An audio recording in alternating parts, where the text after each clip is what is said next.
Assalamualaikum warahmatullahi wabarakatuh. Yang saya banggakan dan saya hormati Bapak Ibu sekalian, pimpinan beserta anggota Komisi 8, Bapak Ibu mitra kami, rapat kerja ada Kementerian Agama, BPH, dan BPKH. Terima kasih atas pemaparan Bapak-Bapak semua. Kami mengerti bahwa ekosistem haji ini kan harus disesuaikan dengan kondisi Indonesia maupun Saudi Arabia. Kemudian time schedule pun harus sesegera mungkin dilaksanakan oleh kita, karena ada dua penyelenggara, pertama adalah Kementerian Agama, yang kedua adalah BPH. Nah tentu saya berpegangan kepada hasil kesepakatan rapat kerja Komisi 8 per tanggal 6 Januari 2025. Dari yang disampaikan oleh Bapak-Bapak sekalian, saya coba untuk merenungkan kembali, kemudian saya ingin agar ke depan kita tidak membeli kucing dalam karung.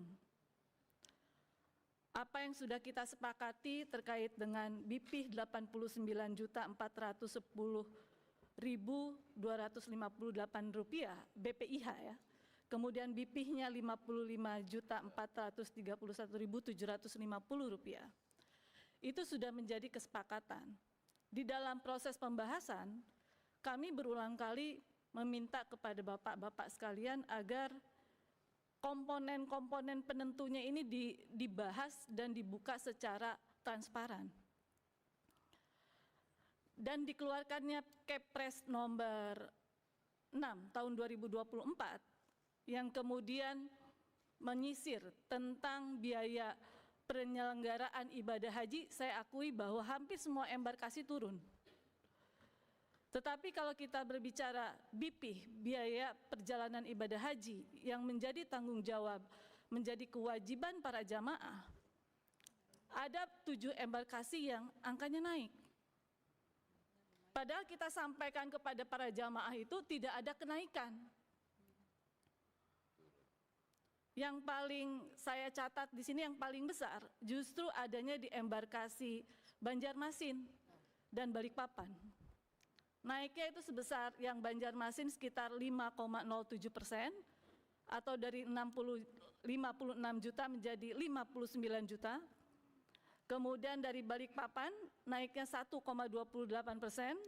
dari 56 juta menjadi 57 juta.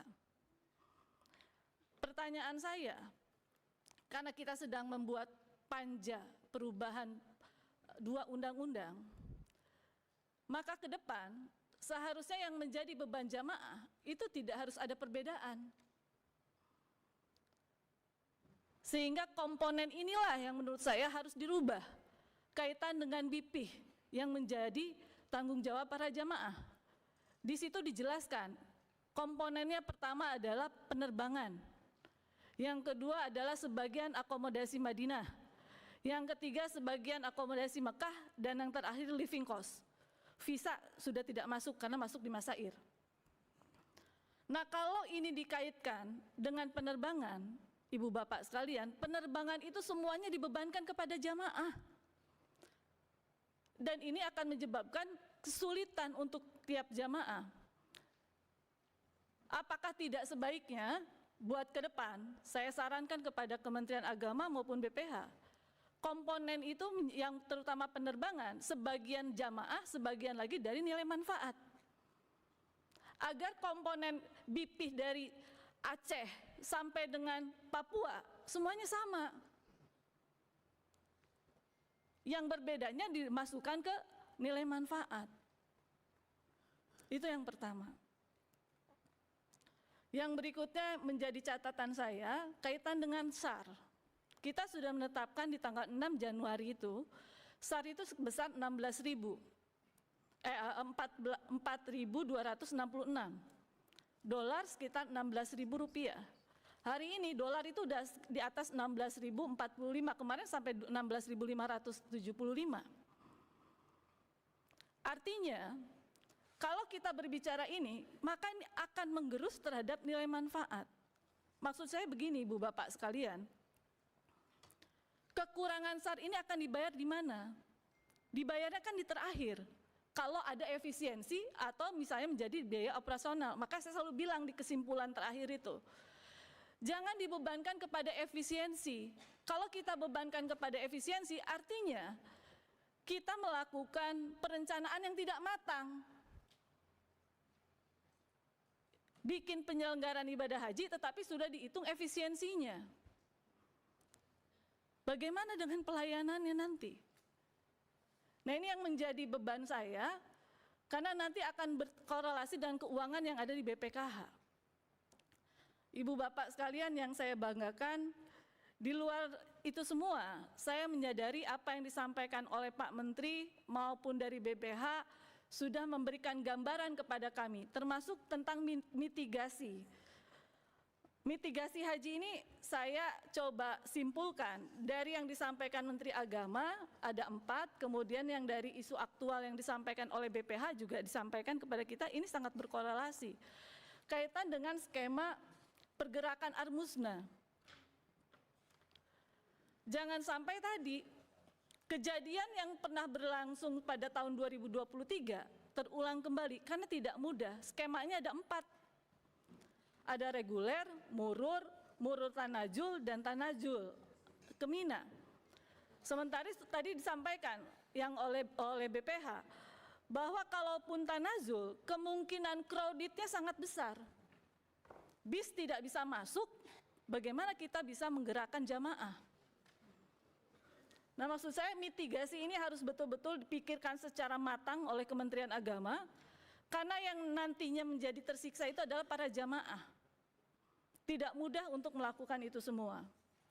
Yang berikutnya lagi menjadi catatan saya kaitan dengan manasik haji, Ibu Bapak sekalian. Manasik haji itu memang wajib untuk para jamaah, baik dia yang mandiri maupun melalui KBIHU. Bapak-bapak tadi menyampaikan yang melalui KBIHU itu sudah selesai. Pak Menteri menyampaikan seperti itu, tetapi ada tidak pengawasan dari Kementerian Agama melalui Kanwil maupun Kemenagnya masing-masing tentang keberadaan KBIHU yang menganggarkan setiap jamaah ini berbeda-beda. Bahkan yang terjadi pada saat mereka sudah melaksanakan ibadah haji di Mekah, mereka dimintai lagi anggaran untuk bayar, untuk paket tamasyaknya lah, apalah seperti itu. Nah, menurut saya kaitan dengan manasik haji ini, karena ada kaitan dengan KBIHU, pengawasannya seperti apa yang harus kita maksimalkan kepada mereka, Bapak-bapak sekalian. Bahkan tidak jarang, tadi disampaikan oleh Pak Menteri, kaitan dengan pergeseran koper akan disiapkan H-3. Banyak KBIHU yang nakal, dari kitanya gratis, tetapi mereka minta kepada jamaah untuk bayar kembali. Tentu ini menjadi catatan fraksi PDI Perjuangan, karena bagaimanapun hari ini kita harus melindungi jamaah. Dalam kondisi ekonomi yang memang tidak mudah, mereka melakukan pelunasan pun kan masih banyak yang belum melakukan pelunasan. Maka ke depan sekiranya skema-skema terkait dengan pelunasan, kemudian setoran awal, itu harus kita optimalkan di dalam perubahan rancangan undang-undang yang akan kita buat. Bapak Ibu yang saya banggakan, saya tidak akan berbicara secara teknis terlalu panjang, saya husnuzon saja. Mudah-mudahan penyelenggaraan ibadah haji tahun 2025 bisa kita laksanakan dengan baik, dan 2026 kita bisa mengoptimalkan itu semua. Tetapi ada catatan saya terkaitan dengan BPH. Karena BPH tadi sempat menyinggung, yang dilakukan oleh BPH hanya mendukung. Padahal pelaksanaan 2026 nanti akan dilakukan oleh BPH.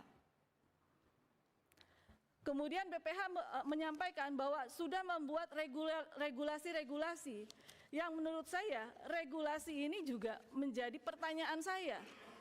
Tolong Bapak buka di halaman 2. Kaitan dengan KMA nomor 142 tahun 2025. Ini takutnya saya yang salah. Tata cara pengisian kuota reguler haji dan pelaksanaan pembayaran pelunasan BPIH reguler tahun 1446 Hijriah atau 2026 Masehi. Maksud saya ini tuh KMA untuk tahun 2026, Karena kalau 2026 1447 Hijriah. Atau memang KMA ini dibuat untuk 1446 Hijriah yang ditentukannya di tahun 2025. Nah, jadi maksud saya kalau memang ini yang dibuat oleh BPH, sepertinya kita harus memperbaiki. Karena ini pertanyaan saya sebetulnya KMA ini untuk jamaah tahun berapa? Mungkin itu saja pimpinan, terima kasih banyak. Wassalamualaikum warahmatullahi wabarakatuh.